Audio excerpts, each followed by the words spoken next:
Good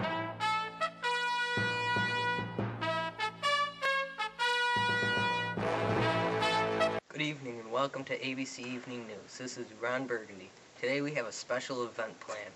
As a flashback of the Roaring '20s, we've stored video clips of the 3 Republican presidents of that era.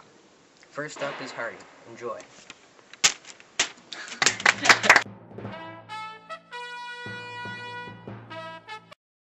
My countrymen, when one surveys the world about him after the great storm, noting the marks of destruction and rejoicing in the ruggedness of things which it once withstood.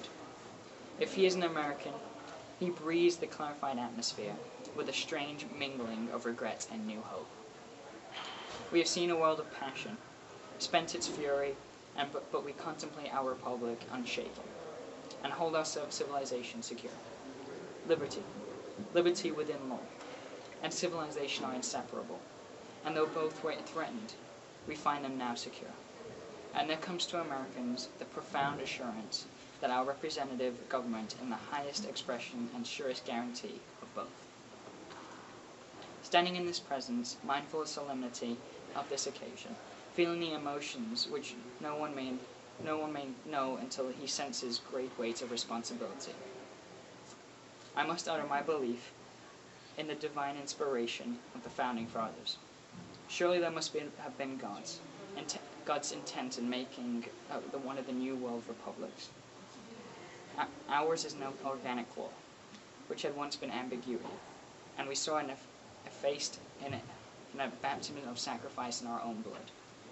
With the Union maintained and the nation supreme, its concord inspiring, we have seen the world rivet in its hopeful gaze, and the great truths verified in its glory. In the beginning of the World War, scoffed at our experiment, today our foundations of political and social belief stand unshaken. A precious inheritance to ourselves, an inspiring example of freedom, civilization, and mankind. Let us express the renewed and strengthened devotion and grateful reverence for the emotional beginning, and utter our confidence in the supreme fulfillment. Our eyes never will be blind to developing menace. Our eyes never deaf to call the civilization. We recognize the new order of the world with closer contacts with the progress that was thought. We sense the call of human heart for the fellowship, fraternity, and cooperation. We have friendship and brotherhood, no hate. In America, our America, the building on our foundation laid by inspired fathers can be party to permanent military alliance. It can enter into no political commitments and assume any economic obligations, which will subject our decision to any other man or authority. Thank you.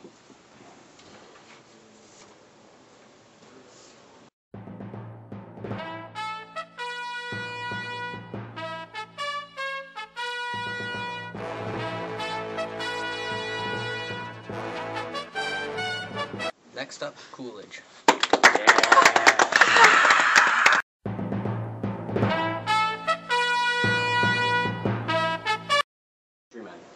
No one can contemplate current conditions without finding much that is satisfying and still more that is encouraging.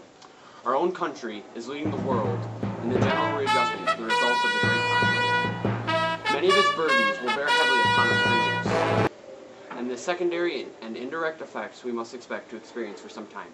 But we are beginning to comprehend more definitely what course should be pursued, what remedies ought to be applied, what actions should be taken for our deliverance, and are clearly manifesting a determined will faithfully and conscientiously to adopt these methods of relief. Already we have sufficiently rearranged our domestic affairs so that confidence has returned, business has revived, and we appear to be entering an era of prosperity, which is gradually reaching into every part of the nation.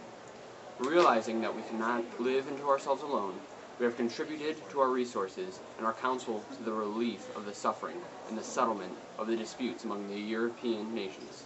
Because of what America is and what America has done, a firmer courage, a higher hope, inspires the heart of all humanity.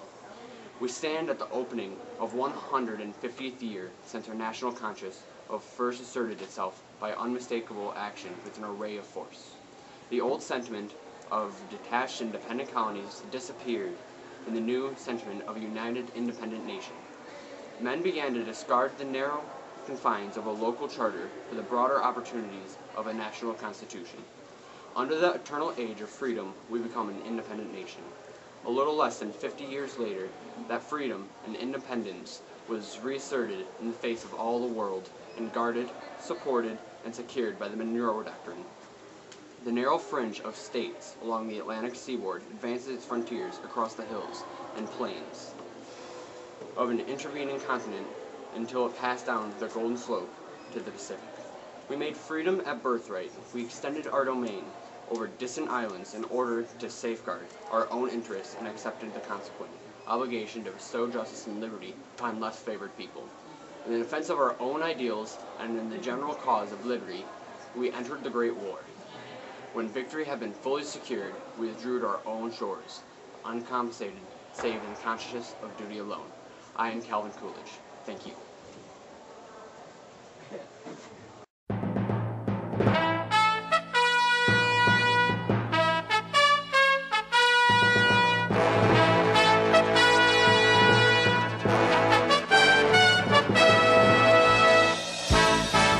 Last but not least, President Hoover.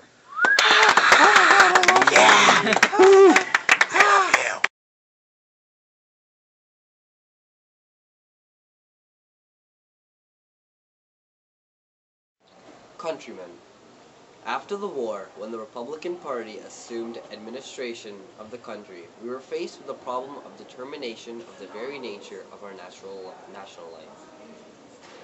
During 150 years, we've built up a form of self-government and a social system which is peculiarly our own.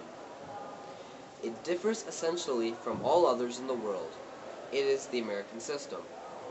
It is just as definite and positive a political and social gem that has ever been developed on Earth. It is founded upon a particular conception of self-government, in which the decentralized local responsibility is the very base. Further than this, it is founded upon the conception that only through ordered liberty, freedom, and equal opportunity to the individual will his initiative and enterprise spur on the march of progress. And in our insistence of equality of opportunity has our system advanced beyond all the world. During the war, we necessarily turned to the government to solve any difficult economic problem. The government having absorbed every energy of our people for war, there is no solution. For the preservation of the state, the federal government became a centralized despotism, which undertook unprecedented responsibilities, assumed autocratic powers, and took over the business of citizens. To a large degree, we regimented our whole people temporarily into a socialistic state. However, justified in time of war, if continued in peacetime, it would destroy not only the American system, but with it our progress and freedom as well. The Republican Party from the beginning, resolutely turned its face away from these ideas and these war practices. When the Republican Party came into full power, it went at once resolutely back to our fundamental conception of the state and the rights and responsibilities of the individual. Thereby, it restored confidence and hope in the American people. It freed the stimulated enterprise. It restored the government to its position as an umpire instead of a player in the economic game. For these reasons, the American people have gone forward in progress, while the rest of the world has halted, and some countries have even gone backwards. If anyone will study the causes of retarded recuperation in Europe, he will find much of it due to stifling of private initiative on one hand, and the overloading of the government with business to the other. Thank you.